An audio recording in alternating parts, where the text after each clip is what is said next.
DSP CTD Ali Raza کا قتل اور اس کے بعد یہ خدشات کہ کہیں محرم کے شروع ہوتے ہی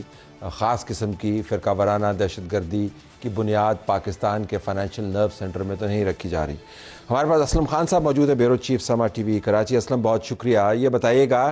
کہ اس واقعے کے بعد اب تک ہمیں کیا پتہ چلا کہ محرکات کیا ہیں؟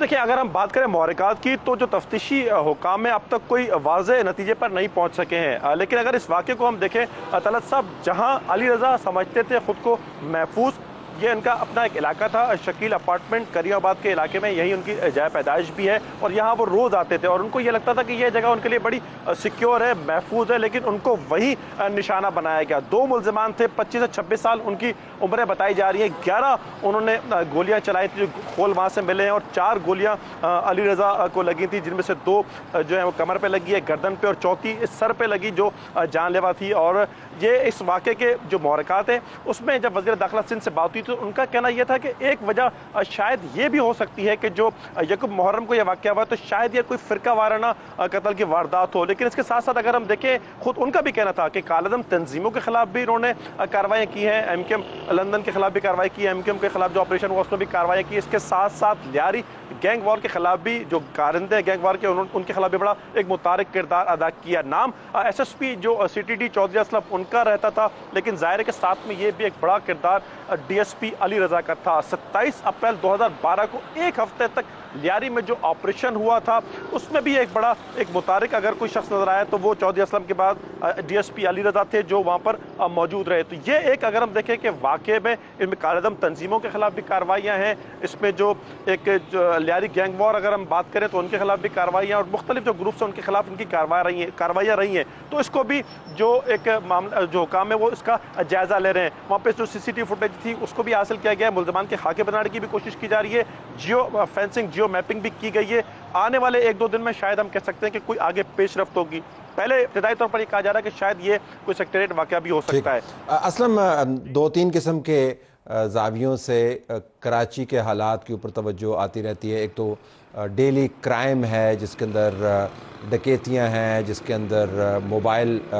کار لفٹنگ ہے، موٹر سائیکل کی چوریاں ہیں جو جس کے اندر قیمتی جانیں بھی جاتی ہیں، ایک وہ ہے۔ ایک ہائی اینڈ دہشت گردی ہے جس کے اندر کالعدم تنظیمیں بھی موجود ہیں۔ یہ جو منظم طریقہ کار ہے جو کسی زمانے میں کراچی کے اندر وجہ شہرت ہی بن گیا تھا، خیر شہرت ایسی کیا ہوتی، یہ آپ کو لگتا ہے کہ شاید وہ انفراسٹرکچر دوبارہ سے متحرک ہے یا ابھی یہ نتیجہ اخذ کرنا قبل از وقت ہے؟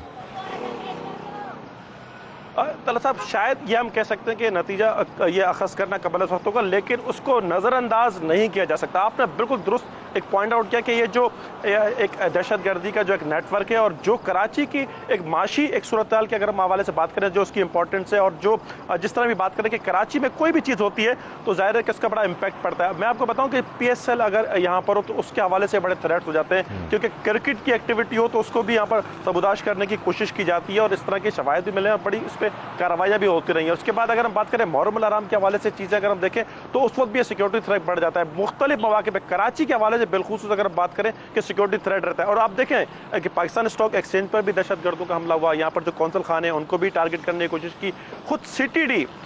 وہ بھی ٹارگٹ پر رہی۔ اگر ہم بات کریں کہ 2010-11 میں جو ایک کاؤنٹر ٹیررزم کا جو دفتر تھا سول لائن کا، اس پر خود کچھ ٹرک سے حملہ کیا گیا، خود چودھری اسلم 2014 میں ایک دہشت گردی کا نشانہ بنے۔ تو وہ جو ایلیمنٹس ہیں وہ موجود ہیں، ان کے سلیپر سیلز موجود ہیں۔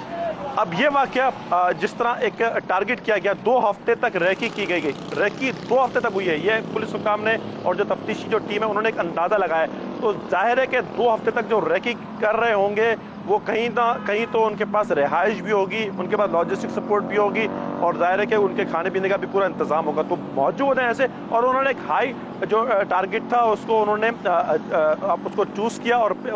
اس کو وہاں نشانہ بنایا جہاں وہ سمجھتا تھا کہ وہ محفوظ ہے، اور اس کو وہاں نشانہ بنا دیا گیا، اور بآسانی ملزمان فرار ہو گئے، اور کوئی شواہد بھی اس وقت تک ہم یہ کہہ سکتے ہیں کہ نہیں ہے۔ تو وہ موجود ہے، وہ ایلیمنٹ، وہ سلیپر سیل موجود ہیں۔ جب ہماری پولیس حکام سے بات ہوتی ہے تو اس سے انکار نہیں کرتے کہ ابھی تو کراچی شاید ایک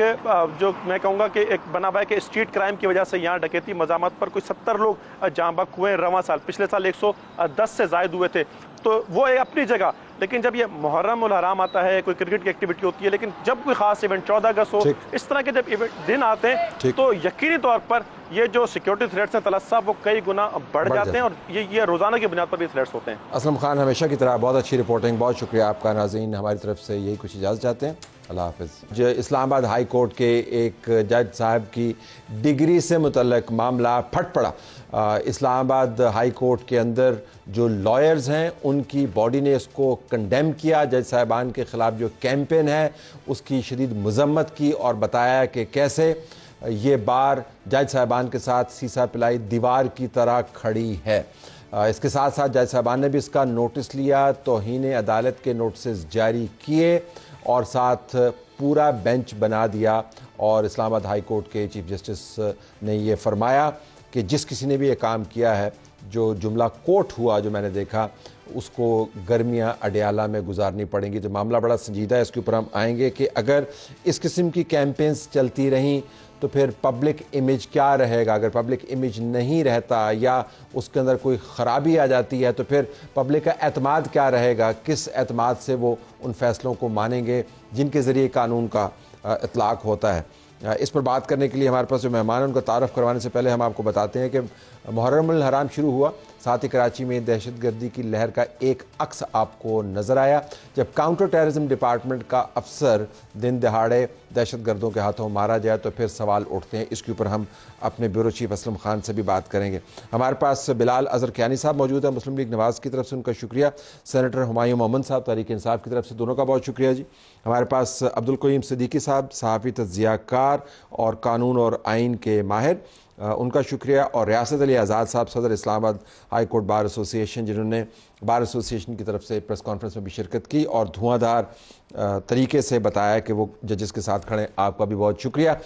رسپانس کی اگر میں آپ سے بات کروں، ہم نے آپ کی پریس کانفرنس دیکھی، میں ذاتی طور پر اس قسم کی تمام کیمپینز کے بالکل مخالف ہوں، جس کے اندر کوئی بھی تذلیلی یا تحقیر کا پہلو ہو ہم اس کو کنڈیم کرتے ہیں، تو یہ آؤٹ سائڈ پہ بتا دوں۔ لیکن رسپانس آپ کا کیا یہی ہونا چاہیے تھا، یا اس میں کوئی اور اضافہ بھی کیا جا سکتا تھا جس کے ذریعے لوگوں کا جو بھی تھوڑا بہت اگر کوئی اعتماد متزلزل ہوا ہے وہ بحال ہو؟ بسم اللہ الرحمن الرحیم۔ طلعت بھائی، بات یہ ہے کہ ہم کسی بھی چیز کو in accordance with law proceed کرنے پہ ہمیں کوئی اعتراض نہیں ہے۔ ججز بھی وہ بالا تر نہیں ہیں، ان کو بھی احتساب کیا جا سکتا ہے، لیکن within the parameters and the limitation of the constitution and law. آپ یہ نہیں ہے کہ آپ ججمنٹل ہو جائیں، آپ ڈکریاں دینا شروع کر دیں۔ اب بھی ریفرنس فائل ہوا، so called it has been الیجڈ،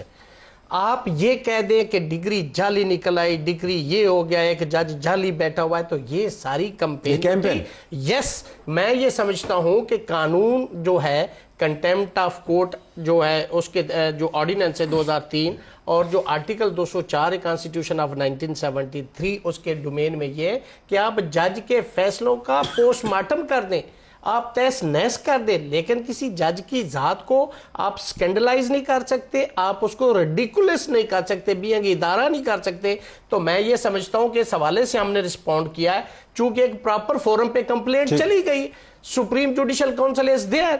اور supreme judicial council has to proceed, وہ دیکھے اور پہلے تو یہ دیکھے کہ کیا یہ مینٹینیبل ہے، نہیں ہے، اونلی آن دس گراؤنڈ وہ ڈسمس ہو سکتا ہے۔ لیکن ہم اس لیے کھڑے ہیں کہ ججز صاحبان کی ٹرولنگ کرنا، ان کو انڈرمائن کرنا، کیوں؟ اس لیے کہ یہ وہ جج صاحب ہیں جنہوں نے 6 ججوں میں سے، خط لکھنے والوں میں سے ایک جج ہے، جن کے پاس اس وقت اسلام آباد کی 3 کانسٹیچوئنسیز کا سینسٹیو میٹر چل رہا ہے۔ یہ آپ کا مفروضہ ہے، معلومات ہے؟ یس، میں اپنی اس سے بات کر رہا ہوں، مفروضے پہ بات نہیں کر رہا میں، اس لیے کہ میں آفیشلی میری ملاقات بھی ہوتی ہے ہماری ججز سے۔ اگر آپ یہ ٹویٹ کر دیتے کہ جی ان کے خلاف یہ کیمپین اس وجہ سے چل رہی ہے کہ انہوں نے یہ